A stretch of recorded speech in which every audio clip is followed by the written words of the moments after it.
අපේ ලෝතුරා සම්මා සම්බුදුරජාණන් වහන්සේ සාකේතේ භික්ෂු සංඝයා සමග වඩිනකොට සවැත් නුවර ඉඳලා යම් දුරක් ওই සාකේතේ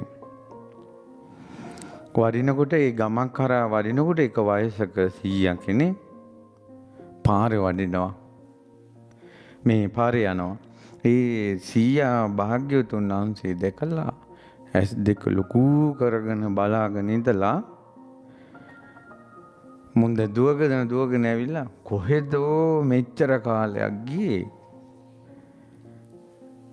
මයි රත්තරම් පුතේ කොහෙද මෙච්චර කාලයක් ගියේ කියලා අතින් අල්ලගත්තා. මේ ලෞතුරා සම්මා සම්බුදුරජාණන් වහන්සේගේ අතින් අල්ලගත්තා. මගේ රත්තරම් පුතේ කොහෙද නුඹ මෙච්චර කාලයක් ගිහිල්ලා හිටියේ කියලා. ඉතින් බුදුරජාණන් වහන්සේ නිහඬව සවන් දුන්න බ්‍රාහ්මණයට. දැන් බුදුරජාණන් වහන්සේ සමග වැඩි භික්ෂු සංඝයාට ප්‍රශ්නයක්. බුදුරජාණන් වහන්සේගේ මෑණියන් මේ වගේම පියාණන් ඔක්කොම කපිලවස්තුයි. සුද්ධෝදන රජතුමා තමයි පියා. දැන් මේ කෙනෙක් ඇවිල්ලා මගේ පුතේ රත්තරන් පුතේ අම්මා බලාගෙන ඉන්නවා මෙච්චර කාලයක්. යන් ගෙදර යන් කියලා අතින් අරගෙන ගියා.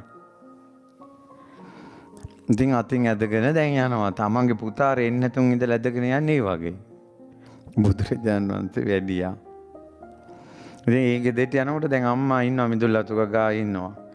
ඈතින් දැක්කා එයත් මේ අත් දෙක නල්ලට තියාගෙන බල්ලා මගේ අම්මෝ මේ මගේ පුතානේව කොහෙද රත්තරම් පුතේ මෙච්චර කාලයක් ගියේ දැක්කේ නෑනේ කියලා උන්ද ළඟට දුවගෙන ගියා. ඊට පස්සේ බුදුරජාණන් වහන්සේ ගෙදර වැඩ හිටියා. ඒ අම්මයි තාත්තයි බුදුරජාණන් වහන්සේට දානය පූජා කළා. ඒ දානෙන් අනතුරුව බුදුරජාණන් වහන්සේ දේශනා කරපු ධර්මය අහලා ඒ දෙදෙනා අනාගාමී ඵලයට පත් වුණා. ඊට පස්සේ දැන් මේ දෙන වයසයි. ඒතකොට නිතර ධර්මය අහනවා. ඒතකොට මේ ධර්මය අහලා අවසානයේ මේ දෙන්නම අරහත්ත්වයට පත් වෙනවා. මේ බුදුරජාණන් වහන්සේට පුතේ කියලා අර කට්ටිය කතා කළේ කියලා. ඒක භික්ෂු සංඝයා ඇහුවා. ආහනකොට බුදුරජාණන් වහන්සේ වදාලා මේ වයසක දෙන්න ආත්ම භාව 500ක් මගේම අම්මා වෙලා මගේම තාත්තා වෙලා ඉඳලා තියෙනවා මේ දෙන්න. ආත්ම භාව 500ක් ලොකු අම්මයි ලොකු තාත්තයි. ආත්ම භාව 500ක් පුංචි අම්මයි බාප්පයි.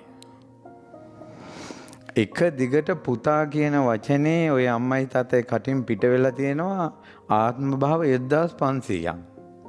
ඒ නිසා දැන් මාව දැක්ක ගමන් බුදුරජාණන් වහන්සේ දැක්ක ගමන් ස්වාමීනි භාග්‍යතුන් වහන්සේ කියලා පිට වෙන්නේ නැහැ. පුතා කියලාම තමයි කියවෙන්නේ. අර සංසාරේ.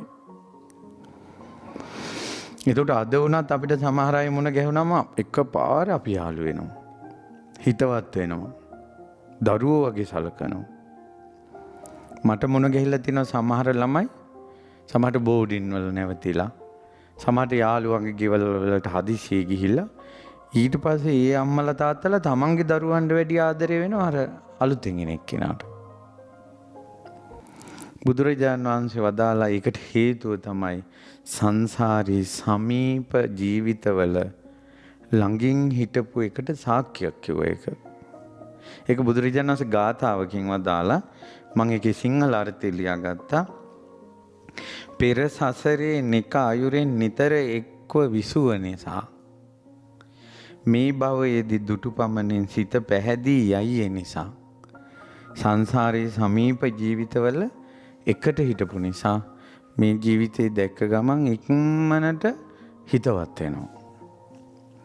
ආදරයෙන් කල්ගත කොට දිගින් දිගට ආව නිසා යලි එක් වෙයි දියේ පිපී ගිය මහනෙල් මල විලසා වතුරයි මඩයි මහනෙල් බීජයයි එකතු වුණ ගමන් ඉක්මනට මහනෙල් මල් පිපෙනවා. ඒ වගේ අර සංසාරේ හුරු පුරුදු අය එකට මුණ ගැහිච්ච ගමන් අපි කියලා හැඟීමක් එනවා. තමන්ගේ වගේ හැඟීමක් එනවා. ඒ තමයි සංසාරේ එකට ජීවත් වීම. ඕක මෙහෙමයි ඉතින්. දැන් මේක හොඳකට සිද්ධ වුණා. ඔය වගේ තමයි සංසාරේ වෛරක්කාරයෝ. ජීවිතෙන් ජීවිතයට වෛර කරලා මේ ජීවිතේ දැක ගමන් පුංචි හේතුවෙන් වෛරක්කාරයෙක් වෙනවනේ. ඒකට අපිටත් හිතා ගන්න බෑ මේ පොඩි කාරණාවෙන් ඇයි මෙච්චර වෛරය හැදුනේ කියලා. ඒ සසර පුරුදු. අපි බොහෝ දෙනෙක් සසර පුරුදු වලින් සහ සසරේ ස්වභාවය නිසා බැට කනවා.